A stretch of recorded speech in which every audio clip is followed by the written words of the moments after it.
तो मैं मोदी जी को पूछता हूँ कि ऐसे महापुरुष देश को मिले तो भारत में मजबूत विपक्ष कमजोर क्यों दिखाई देता है? तो दिल्ली में केजरीवाल सरकार का कौन सा ऐसा नेता जो जेल ना गया? सीबीआई ने मनीष सिसोदिया को गिरफ्तार कर लिया है। Kejriwal has been arrested. Another Aam Aadmi Party leader has been arrested. धर्म और राजनीति है हिंदू मुस्लिम सिख ईसाई जी। हमारे लिए सभी धर्म एक बराबर है। बीजेपी की जो सबसे बड़ी ताकत है वो संगठन है क्या सर? हमारा संगठन दुनिया का सबसे बड़ा संगठन है। SIR पे मतलब काम चल रहा है। हाँ, बंगाल के अंदर 92 लाख वोटर जो बांग्लादेशी थे जी, उनकी वोट उन्होंने हिंदुस्तान में बनाई। तो सर भारत आने वाले समय में 10 साल बाद या फिर मान लो 50 साल बाद कैसा रहने वाला है? आने वाले समय के अंदर हमारा देश सोने की चिड़िया कहलाएगा दोबारा से और नंबर 1 की पोजीशन पे रहेगा। मोदी है तो मुमकिन है। केरल में सरकार आ गई हाँ जी। तो ईवीएम ठीक है, और अगर बंगाल की सरकार हार गई तो ईवीएम खराब। मैं आपको बता रहा हूँ ईवीएम के बिना नरेंद्र मोदी चुनाव नहीं जीत सकता है। कोई भी मशीन हो, फलाना ढिमका, no Bluetooth, no internet, no data, सब कुछ वो भी हैक हो सकती है। मशीन की डुप्लीकेशन भी हो सकती है। अधूरी हसरतों का इल्जाम हर बार हम पे लगाना ठीक नहीं। वफा खुद से नहीं होती, खता ईवीएम की कहते हो।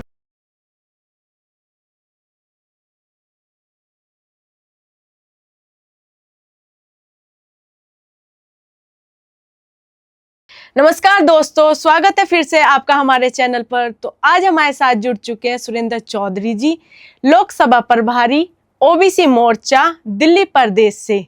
तो आज हमने काफी सारे मुद्दों पे बात की है राजनीतिक, तो आइए जानते हैं और सर का वेलकम करते हैं। नमस्कार सर। नमस्कार सर, बहुत अच्छा लगा हमें कि आप हमारे प्लेटफॉर्म पे आए। और आप जैसे पॉलिटिक्स में है तो आपका सफर की स्टार्टिंग कैसे हुई? तो सबसे पहले तो आपके चैनल के दर्शकों को मेरी तरफ से नमस्कार। जी। और मेरी पॉलिटिक्स में शुरुआत कैसे हुई? वो मैं कॉलेज के टाइम से ही जी। अखिल भारतीय विद्यार्थी परिषद के साथ जुड़ा रहा, और वहाँ से शुरुआत करने के बाद फिर हम लोग युवा मोर्चा में गए। युवा मोर्चा से हम लोग मंडल की टीम में आए, मंडल से हम जिले में गए, जिले से हम प्रदेश में गए जी। तो अभी मेरे पास भारतीय जनता पार्टी ओबीसी मोर्चा दिल्ली प्रदेश में मैं नई दिल्ली लोकसभा का प्रभारी का दायित्व का निर्वाह कर रहा हूँ। बहुत बढ़िया सर। तो क्या बीजेपी की जो सबसे बड़ी ताकत है वो संगठन है क्या सर? हाँ, बीजेपी की जो सबसे बड़ी ताकत है वो बिल्कुल आपने ठीक बोला कि वो संगठन ही है। जी। किसी भी संस्था, किसी भी पॉलिटिक्स पार्टी या कोई भी बड़ा वेंचर जो है उसके अंदर संगठन ही महत्वपूर्ण होता है। जी। क्योंकि हमारे संगठन में समय समय के ऊपर प्रशिक्षण चलते रहते हैं, हम मूल्यांकन के ऊपर राजनीति करते हैं। जी। और हमारा संगठन दुनिया का सबसे बड़ा संगठन है। वो इसीलिए सबसे बड़ा बना कि हमारे यहाँ मूल्यांकन के ऊपर काम होते हैं। हम लोग, हमारी विचारधारा जो है जी। वो पंक्ति के आखिरी व्यक्ति तक हम लोग अपनी विचारधारा को पहुंचाए, जी। और उसको ये हमारी विचारधारा समझ भी आए बिल्कुल। कि मैं जिस संगठन से जुड़ रहा हूँ वो संगठन जो है वो क्या है, बिल्कुल। और मुझे वहाँ जाकर मेरे व्यक्तित्व में क्या बदलाव आएगा, मैं समाज के लिए क्या कर सकता हूँ, ये सब उसके संघ की विचारधारा है। हाँ जी, हाँ जी, बिल्कुल। ठीक है। हमारी ऐसी है कि नहीं है कि हमको राजनीति करते हैं तो हमारी विचारधारा राजनीति से प्रेरित है, नहीं। बिल्कुल। हम लोग समाज के साथ काम करते हैं। आपने देखा होगा कि कोरोना काल के अंदर हाँ जी। किसी भी पार्टी का, बिल्कुल, किसी भी पार्टी का कोई भी आदमी आपको कहीं सड़क पर नजर नहीं आया होगा, नहीं। लेकिन भारतीय जनता पार्टी के कार्यकर्ता, हाँ जी। संघ के कार्यकर्ता या हमारी जो और भी इकाइयां थी उनके कार्यकर्ता सड़क के ऊपर थे, लोगों की सहायता कर रहे थे, लोगों की भोजन की व्यवस्था कर रहे थे, लोगों के लिए ऑक्सीजन की व्यवस्था कर रहे थे, लोगों के लिए हॉस्पिटल्स की व्यवस्था कर रहे थे। हमारे ऐसे भी कार्यकर्ता थे जो हॉस्पिटलाइज हुए, कोरोना होने के बाद सीवियर हुए, फिर घर आके भी वो दोबारा से ही इन कामों में लग गए। वो क्यों हुआ? इसीलिए हुआ कि हमारी जो संगठन है वो हमें ऐसे जो है ट्रेन करता है कि हम समाज के लिए आखिरी दम तक खड़े रहें। बिल्कुल। ये हमारी संगठन की पहचान है। जी बिल्कुल। तो जो आजकल हमारी जनता है वो इशू पे वोट करती है या फिर भावनाओं पे करती है? नहीं, भावनाओं पर नहीं करती। जी। आज की जनता है वो बहुत समझदार है, और कोई ऐसा नहीं है कि पहले की तरह भाई एक ही बोला परिवार ने कहा ठीक वहाँ पर वोट डाल दी, नहीं। आज का जो मतदाता है वो बहुत समझदार है और वो विकास की राजनीति चाहता है। बिल्कुल वो देश का विकास हो, जी। वो स्टेट का विकास हो, वो आपके क्षेत्र का विकास हो, वो विकास की राजनीति को पसंद करता है। बिल्कुल उसको हर प्रकार की सुविधा आज की दुनिया में मिलनी चाहिए बिल्कुल और एक सरकार की जिम्मेदारी बनती है हम्म, कि जिस मतदाता ने उसको चुना है जी, उस मतदाता को उस सरकार का लाभ मिलना चाहिए। हम्म, तो विकास की के ऊपर ही मतदाता आज के ज़माने में वोट करना पसंद करता है, मेरा ऐसा मानना है। बिल्कुल। तो भारत में मजबूत विपक्ष कमजोर क्यों दिखाई देता है?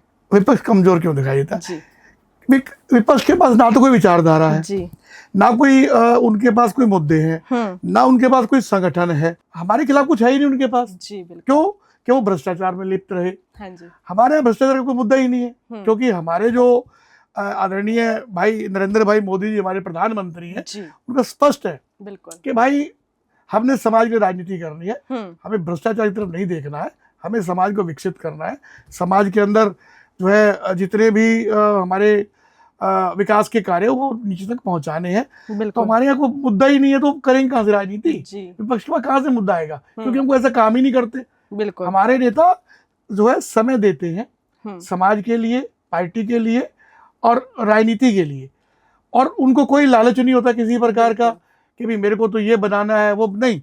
मैं आप बहुत से हमारी पार्टी के ऐसे नेता रहे जो विभिन्न विभिन्न पदों पर रहे, मेयर रहे, मुख्यमंत्री रहे, उनके पास कोई वो बड़े बड़े प्लॉट्स नहीं आए, बड़ी बड़ी बिल्डिंगें नहीं आई, जी कोई भ्रष्टाचार का मुद्दा मिला ही नहीं किसी को भी। बिल्कुल विपक्ष ने ढूंढा नहीं होगा, बिल्कुल। खूब ट्राई किया होगा विपक्ष ने जी कि जैसे हम करते हैं ऐसे हाँ ये जी, भी करते होंगे, सही पर बात। नहीं, हमारे यहाँ कुछ ऐसा ही नहीं। हम लोग समाज की सेवा से ही, हमारे को संगठन सिखाता यही है बिल्कुल कि भाई अगर आपने कोई ऐसा कुछ लालच है तो आप जो है हमारे साथ काम नहीं कर पाओगे। बिल्कुल आप तो समाज में अगर आपकी भागीदारी बढ़ानी है तो आपको समाज को समय देना पड़ेगा बिल्कुल और कोई भी ऐसा विषय नहीं होना चाहिए जिससे समाज का नुकसान हो। तो बिल्कुल। इसीलिए विपक्ष का कोई मुद्दा ही नहीं है। हाँ जी उनके पास बहुत मुद्दे हैं। आप देखो कि उनकी लिस्ट उठा के देख लो विपक्ष की, चाहे वो कांग्रेस थी, ठीक है, कितने बड़े बड़े भ्रष्टाचार हुए ऑन रिकॉर्ड हैं जी उनके। पेशियार के कलमाड़ी साहब जेल गए, हाँ कनिमोजी जेल गई, उनके वित्त मंत्री जेल गए, उनके बेटे जेल गए।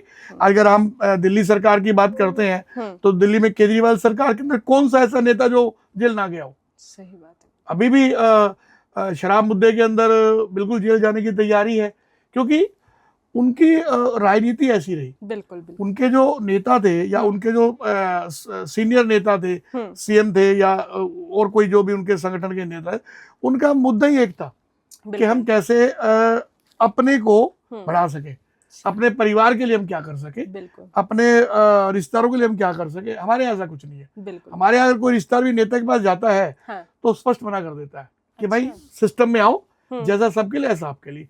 हमारे आदरणीय मोदी जी इसका उदाहरण है। बिल्कुल उनका परिवार है, उनके भाई हैं, कभी कोई आपने देखा होगा? कभी नहीं देखा होगा आपने। नहीं देखा नहीं देखा। तो वो जो विचारधारा हमारे आदरणीय मोदी से चलती आ रही है वो नीचे तक है। तो इसलिए विपक्ष के पास कुछ है ही नहीं, वो जीरो है, नल एंड वाइड, कुछ है नहीं उसके पास। बिल्कुल ना उनके सोचने की शक्ति भी नहीं उनके पास। जी तो ऐसा नहीं है कि वो विपक्ष जीरो ही रहेगा।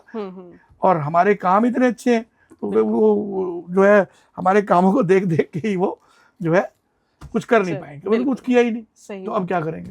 जी बिल्कुल। तो सर आजकल का जो हमारा धर्म और राजनीति है, हाँ। इसका सबसे बड़ा मेल हमारे समाज पे मतलब हाँ। प्रभाव ला रहा है। धर्म की राजनीति नहीं करते, बिल्कुल हम लोग विकास की राजनीति करते अच्छा। हैं। लेकिन ठीक है, धर्म भी अपनी जगह जरूरी है। बिल्कुल बिल्कुल अभी मैंने आपको बताया कि कोरोना में जी आप कभी भी कोई इतिहास उठा के देख लो पुराना, हाँ।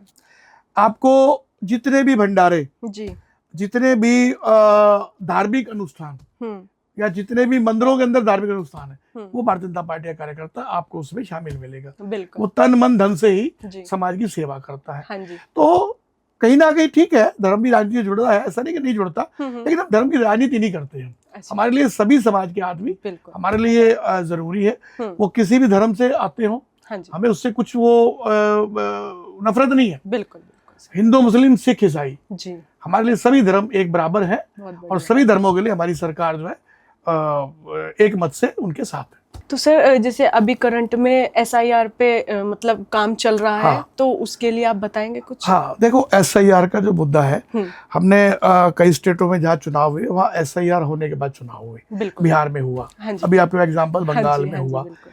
जो विपक्ष है ना, वो अपने वोटर को देखता है। हाँ जी। उन्होंने करा क्या, बंगाल के अंदर 92 लाख वोटर जो बांग्लादेशी थे, जी। उनकी वोट उन्होंने हिंदुस्तान में बनाई।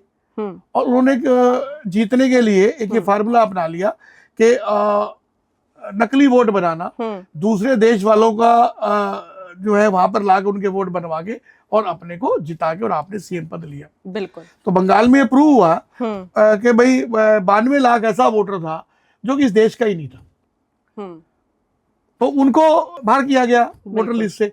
और मैं कल की न्यूज देख रहा था, हाँ जी। कि काफी लोग बंगाल जाने वाले बॉर्डर पर वेट कर रहे हैं कि भाई ठीक है, हम तो यहाँ के नागरिक ही नहीं है। बिल्कुल। अब हुआ क्या, कोई आदमी इलाज कराने आया, कोई लोग किसी और काम से आया, वो हिंदुस्तान में रह गया बिल्कुल। और उसने यहाँ पर आकर सब कुछ बनवा लिया। बिल्कुल। तो सरकार ने कहा कि नहीं, SIR का मतलब ये है कि जो वोटर हिंदुस्तान का है उसको वोट का अधिकार होना चाहिए। बिल्कुल। अगर कोई वोटर नहीं है तो उसको बाहर का रास्ता दिखाया जाए। तो हमने 2002 का जो मैपिंग किया कि 2002 में जो वोटर यहाँ पर था वो आज भी यहाँ पर है, भले वो कहीं पर भी रहता हो। हाँ जी। तो अगर वो दोनों जगह अवेलेबल है तो वो भारत का नागरिक है। बिल्कुल। और भारत का नागरिक है तो वोट का अधिकार है। बिल्कुल है। तो कोई भी किसी प्रकार का, किसी भी समाज का, किसी भी जाति का वोटर हो, अगर वो भारत का नागरिक है तो उसको वोट का अधिकार है। SIR में प्रावधान है कि ऐसा नहीं है कि SIR है तो किसी को वोट से वंचित करेंगे, नहीं, उसको वोट का अधिकार है। और हम SIR में काम कर रही है भारत सरकार। जी। तो SIR में है कि डबल वोटर, जैसे कई बार क्या होता है कि मैं अपना एग्जांपल देता हूँ कि मैं पहले रहता था रोहतक में। हाँ जी। तो मेरा वोट रोहतक में भी था। हाँ। और मैं आ गया दिल्ली। हाँ जी। तो मैंने वोट दिल्ली में बनवा लिया, लेकिन मेरा रोहतक का वोट नहीं कटा। अच्छा। मैंने प्रयास ही नहीं किया। तो वो SIR का मतलब यही है, किसी का दो जगह वोट ना हो। हाँ जी। कई बार हो जाते हैं ऐसे, जी। हम लोग स्थान बदल लेते हैं तो हमें ध्यान नहीं रहता, हमारा वोट वहाँ पे पड़ा रहता है। बिल्कुल। बिल्कुल। और टाइम पे जब ये सर्वे होते रहते हैं हाँ जी। तो उसमें कट जाता है, लेकिन कई बार नहीं कटता। बिल्कुल। तो SIR का मतलब यही है कि भाई सिंगल वोट हो, देश का नागरिक हो, हाँ जी। उसको वोट देने का अधिकार हो, कोई वोट से वंचित ना हो, उसका वोट बनना चाहिए। और अगर कोई एक्सपायर्ड है या कुछ ऐसे हैं जो शिफ्टिंग है, हाँ जी। उनकी वोट कटना चाहिए। बिल्कुल। तो ये तो खामखा का मुद्दा था हाँ जी। कि सरकार का जी SIR पे तो वोट काट रहे हैं तो वोट नहीं। कल सुप्रीम कोर्ट की गाइडलाइन भी आई है कि SIR जो हो रहा है वो बिल्कुल ठीक हो रहा है। अच्छा। इसमें कहीं पर भी गलत नहीं है। बिल्कुल। और हमारे संविधान में इसका प्रावधान है। तो SIR हमारे हित में है। बिल्कुल। तो SIR भी खामखा विपक्ष ने मुद्दा बना रखा है, ऐसा है कुछ। बिल्कुल। बिल्कुल सर। तो सर क्या सोशल मीडिया भी आज के चुनाव जो परमान हो रहे हैं इन पे भी प्रभावित हो रही है सोशल मीडिया? काफी बच्चे हमारे जो हैं युवा साथी प्राइवेट सेक्टर में जॉब करते हैं। जी बिल्कुल। समय नहीं है उनके पास, तो वो सोशल मीडिया पर ही एक्टिव रहते हैं। हाँ जी। वो देखते रहते हैं कि भाई क्या चल रहा है, झूठ बोल रहा है, सच बोल रहा है। जैसे केजरीवाल साहब ने झूठ बोल के सोशल मीडिया से शासन हथिया आया, बिल्कुल, जबकि जमीनी हकीकत जीरो थी। तो सर भारत में रोजगार सबसे बड़ा मुद्दा है। पहले की जो पुरानी सरकारें थी उन्होंने नारा दिया गरीबी हटाओ। वो गरीबी तो नहीं हटा पाए, पर गरीब जरूर उन्होंने हटा दिए। बिल्कुल। और आज का जो शासन है या आज की जो सरकारें हैं, मोदी साहब की जो सरकार चल रही है अभी जी, उसके अंदर सबसे बड़ा विषय यही है कि अंतिम व्यक्ति तक जी हमारा जो है सुविधाएं पहुंचे और रोजगार के नए तरीके निकाले जाएं, नए जॉब्स निकाली जाएं, बिल्कुल, चाहे वो प्राइवेट सेक्टर की हो, सरकारी सेक्टर की हो। हाँ जी, तो ताकि लोगों को रोजगार मिले, और रोजगार मिलेगा हाँ तो गरीबी हटेगी, हाँ जी, संपन्नता आएगी। और हमने सबसे बढ़िया क्या किया कि रोजगार भी मेरिट के आधार पे मिले। कोई चिट्ठी, कोई पर्ची नहीं चले। कई सरकारों में आपने देखा होगा, अभी हरियाणा सरकार में खट्टर साहब थे, अभी सैनी साहब है, तो इसी भर्ती मुद्दे के ऊपर चौटाला साहब जेल गए। जी, भर्ती में उन्होंने घोटाला किया, पर्चियां चली, तो वो लोग जेल गए। जी, और जैसे ही हमारी सरकार आई, खट्टर साहब की सरकार आई, हाँ जी, तो सबसे पहला काम ये किया कि सरकार के अंदर मेरिट आधार पे ही जो है नौकरी मिलेगी। मतलब मोदी जी का विजन है कि समाज के हर आदमी को उसकी प्राथमिकता आधार के ऊपर उसको रोजगार मिले, उसको किसी प्रकार की प्रॉब्लम ना हो, हाँ जी। ये हम सुनिश्चित करते हैं, हमारे कार्यकर्ता सुनिश्चित करते हैं, बिल्कुल। हमारे मंत्री, हमारे एमएलए, निगम पार्षद सुनिश्चित करते हैं कि समाज में कम से कम उस आदमी तक तो जरूर पहुंचे जिसको कहीं रोटी रोजी की प्रॉब्लम है। बिल्कुल। तो कोई ना कोई ऐसा तरीका जरूर अपनाया जाए जिससे कि उनका परिवार सुखी पूर्वक रह सके। पर सर आज के टाइम में महंगाई भी तो उतनी ही ज्यादा हो रही है, जैसे सिलेंडर कर दिए हैं, पेट्रोल पे हो गया, क्योंकि गरीबी तो फिर ऑलरेडी आ भी रही है। ऐसा नहीं है कि अभी हमने पेट्रोल के रेट बढ़ाए हैं जी। और 2 बार बढ़ाए हैं, हाँ। लेकिन क्यों बढ़ाए हैं? भाई वर्ल्ड के अंदर हाँ जी। प्रॉब्लम आई, बिल्कुल। अमेरिका ने ईरान के ऊपर हमला किया हम्म। और तकरीबन 40-60% हिस्सा हमारा जो है पेट्रोल वहीं से आता है, या हमारी जो गैस है वो उसी रास्ते से आती है, हॉर्मुज़ जो जगह है बिल्कुल। उसी के थ्रू हमारे जहाज निकल कर आते हैं। तो जब ये वर्ल्ड के अंदर प्रॉब्लम आई तो सरकार ने बहुत प्रयत्न किए कि शुरू के अंदर अपने ही उसका बोझ उठाया कि भाई उपभोक्ताओं के ऊपर ये ना पड़े, पब्लिक पे इसकी मार ना पड़े। हाँ जी। तो हम लोगों ने कोई रेट नहीं बढ़ाए, और वर्ल्ड के अंदर वो बहुत सी कंट्रियों ने तो कई डबल रेट कर दिए पेट्रोल के और सिलेंडर के रेट बढ़ा दिए। पर हमने भरसक प्रयत्न किया कि भाई सरकार पे इसका बोझ ना जाए। हाँ जी। अब लड़ाई लंबी हो गई और सप्लाई जो है वो कम हो गई, और मोदी जी ने बहुत अलग अलग कंट्रियों में जाके प्रयास किया कि हम किसी और रास्ते से, किसी और कंट्री से अपनी व्यवस्था को सुधार सके। बिल्कुल। और उसमें काफी कामयाब भी हुए वो। हाँ जी। कामयाब होने की वजह से ही हमने कोई ज्यादा 8-10 रुपए से ऊपर का इजाफा नहीं हुआ है। और अगर हम ये ना करते, मोदी सरकार ये विचार ना लेके आती, तो ये 50 रुपये बढ़ जाता। बिल्कुल। अभी भी 32-33 रुपए का नुकसान हो रहा है हाँ जी। पेट्रोलियम मिनिस्ट्री को। लेकिन फिर भी उन एजेंसियों को बोला गवर्नमेंट ने कि भाई हम आपका घाटा सरकार उठाएगी, हम पब्लिक को ये ना डाले, यही बेहतर रहेगा। एक 5-10 रुपए तक हम आपको कवर करके देते हैं, बाकी हम सरकार आपको हेल्प करेगी। जी। तो विपक्ष के पास कोई मुद्दा ही नहीं होता, बेसमझे वो कुछ भी बोल देते हैं। हाँ जी महंगाई बढ़ गई, महंगाई बढ़ गई, महंगाई। अरे भाई महंगाई के साथ साथ अगर हम देखें तो आपकी इनकम ग्रोथ भी तो बढ़ा। बिल्कुल।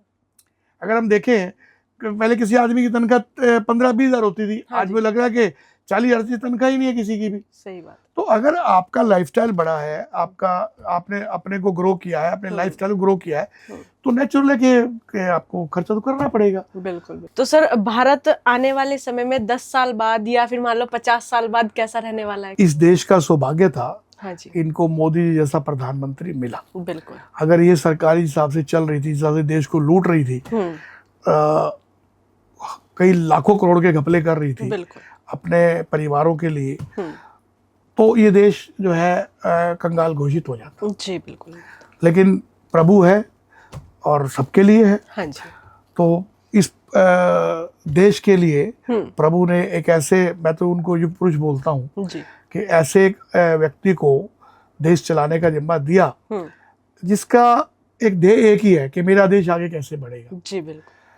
और वो रात को भी सोने से पहले ये सोच के सोते हैं कि भाई मेरे को सवेरे क्या इम्प्लीमेंट कराना है। बिल्कुल। वो अपना होमवर्क करते हैं कि मेरे को देश के लिए कल क्या काम करना है। जी। और पूरी मशीनरी उन्होंने इसी चीज पे लगा रखी है, देश कैसे आगे बढ़ेगा। हाँ जी। और ये तो सबके सामने है कि कांग्रेस सरकार की जब गवर्नमेंट थी तो देश किस स्थान पर था? 64वें स्थान पर कहीं था शायद। हाँ जी। अगर मैं गलत नहीं हूँ, और आज टॉप 10 में है। बिल्कुल। बहुत बढ़िया। अगर हम देश के कोई प्रधानमंत्री जाते थे तो कोई पूछता ही नहीं था। हाँ जी। और आज देश के जो वर्ल्ड चलाने वाले जो नेता हैं, अमेरिका है कोई, वो अगवानी करते हैं, मोदी जी की रेड कारपेट बिछाते हैं। जी बिल्कुल। और बड़ी बड़ी कंट्री मोदी जी को बुलाना चाहती है, उनके विजन के साथ वो अपना विजन चलाना चाहते हैं कि भाई आपने देश को कहाँ लेके आए, तो हमें भी वो चीज सीखने को मिले, हम अपने देश को आगे लेके जाए। बिल्कुल। तो मुझे लगता है कि आने वाले समय के अंदर जो मोदी जी का विजन है, मुझे लगता है कि टॉप 5 के अंदर हमारा देश होना चाहिए। जो नीतियां उन्होंने बनाई हैं और जिस तरीके से वो देश को चला रहे हैं, बिल्कुल, तो मुझे लगता है कि हम, कोई बड़ी बात नहीं है कि हम नंबर 1 भी कभी ना कभी दुनिया में जरूर होंगे। बिल्कुल। और उनका विजन भी है। जी। तो ये निश्चित है कि मोदी सरकार के अंदर कोई भी आदमी जो है ना कोताही नहीं कर सकता। जी बिल्कुल। हर आदमी पे उनकी डिपार्टमेंट की या उनकी निगाह रहती है। हर आप ये देखो ना कि बहुत छोटी चीज है, किसी मंत्री को बुला लेंगे, हाँ जी। किसी अफसर को बुला लेंगे, बोल भी तेरा डिपार्टमेंट कैसे चल रहा है, मुझे बताओ तुमने 1 साल के अंदर क्या काम करे, बिल्कुल। पूरी लिस्ट दो, और अगले 1 साल में क्या करने जा रहे हो वो मुझे बताओ। कौन प्रधानमंत्री पूछता है? कोई भी। और अगर आप नहीं कर सकते तो नमस्ते, आप किसी दूसरे को मौका दो। हाँ जी मैं देश को पीछे नहीं जाने दूंगा। बिल्कुल। तो ये उनका विजन है। मुझे लगता है कि देश आर्थिक तरक्की भी कर रहा है और आत्मनिर्भर भी बन रहा है, बिल्कुल। और युवाओं के लिए बहुत नौकरियां आ रही है, जी बिल्कुल। और देश के अंदर फॉरेन मनी बहुत आ रही है। जो देश का सोना गिरवी था वो उन्होंने छुड़वा लिया। हाँ जी। तो मुझे लगता है कि हम बहुत अच्छी आने वाले समय के अंदर हमारा देश सोने की चिड़िया कहलाएगा दोबारा से, और नंबर 1 की पोजीशन पे रहेगा। तो बीजेपी ने किसानों के लिए भी कुछ योगदान दिया है? हाँ, क्यों नहीं दिया है। हमारा किसान आत्मनिर्भर हो रहा है। अगर मैं आपको एक बात बताता हूँ यूरिया की, यूरिया पहले ब्लैक होता था जी होता था, और जैसे ही मोदी सरकार आई इन्होंने नीम कोटेड कर दिया कि भाई ये काम ही सिर्फ किसानों के आए। बिल्कुल। ये जो ब्लैक मार्केट में जाता है जब वो नीम कोटेड हो जाएगा तो उन इंडस्ट्री का काम ही नहीं आएगा। हाँ जी।